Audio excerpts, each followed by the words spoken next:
Hi, everybody. We are here with Rick Ferguson from the Musical Offering. Hi, Rick. Would you mind taking a few minutes to introduce your organization? Oh, of course. And thank you for having me. I love talking about the Musical Offering. So the Musical Offering is Evanston's community music school. We actually, this year, are celebrating our 20th anniversary.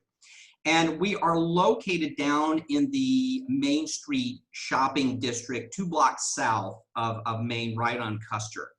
And, when we say that we're a community music school, we really, really mean it. So we've got students from ages 4 all the way to 80. And we have a lot of students who are studying, individual instruments, of course. So we have piano, voice, strings, winds, all that kind of stuff. We have a fabulous plugged in and live rock, blues, jazz program.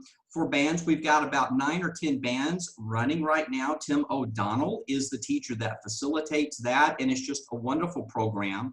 We've been extremely active in District 65 schools, especially our Title I schools in the southern part of the city, close to us, for the last 15 years, doing a lot of newly commissioned works for a number of these schools, and really spending a lot of time developing wonderful relationships with the fine arts teachers in our Title I school. So I'm really proud of that work, and it's a real honor to be able to do that. Yeah. So I understand that you guys now have just started again doing in-person lessons and other things. Can you talk a little bit about that and maybe some of the safety measures you guys have implemented? Oh, of course. Well, we're a nonprofit arts organization, and so our board of directors is really key to us being able to navigate sort of lightly on our feet through these very interesting times that we're all living through together. Specific to opening up, we have had thus far for the last couple of weeks since we entered phase 4, a very soft reopening, where right now we are just working with our plugged in and live bands. And we are able then to set up our space where we can social distance. All the players are wearing masks, including the singers. We've got plexiglass going up. And essentially one of our board members is a doctor who is involved in public health. And so we've got some really great guidance. And so just like most other organizations, we are doing temperature checks. We have our list of questions. How are you feeling? Have you been exposed to anybody that has COVID? Have you been traveling recently? Sort of we have our list of questions that we ask before we allow everybody into the building. We've got hand sanitizers and hand washing and all kinds of stuff going on that need to be in place. And so we're being very, very strict about that. And we are able to use our space at this point to really adhere to the social distance component that's really needed, especially in indoor places. And then I think probably in about the next week or so, we're going to offer some individual one-on-one lessons following the same protocols, but only in our larger studios where that distance can be maintained between teacher and student. Kate, we were actually able in March, when all of this started, we were able to essentially transfer about 85 to 90% of all of our one-on-one individual teaching and our group teaching, all of our group classes, to online formats. And so we've been able to make that shift as the situation has demanded.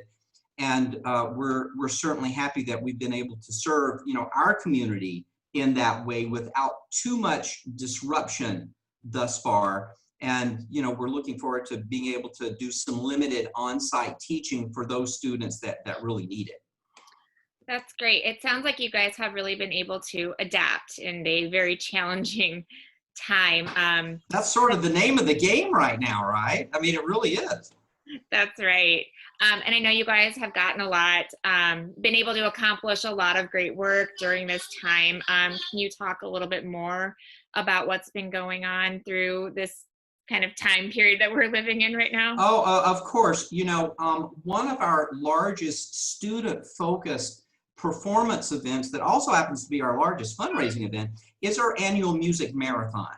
And so generally speaking, sort of the latter part of May, there's a complete weekend of student performances going on, up to 10 or 11 hours of performance content during that given weekend, right? And students and their families, they're reaching out, they're getting donations for the musical offering. We were able to transfer that entire shebang online this May.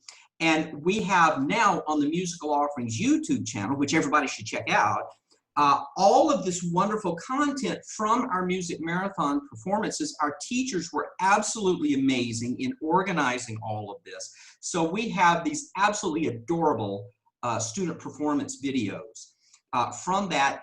And in terms of the fundraising, which is really exciting, our fundraising goal was $10,000 for this event.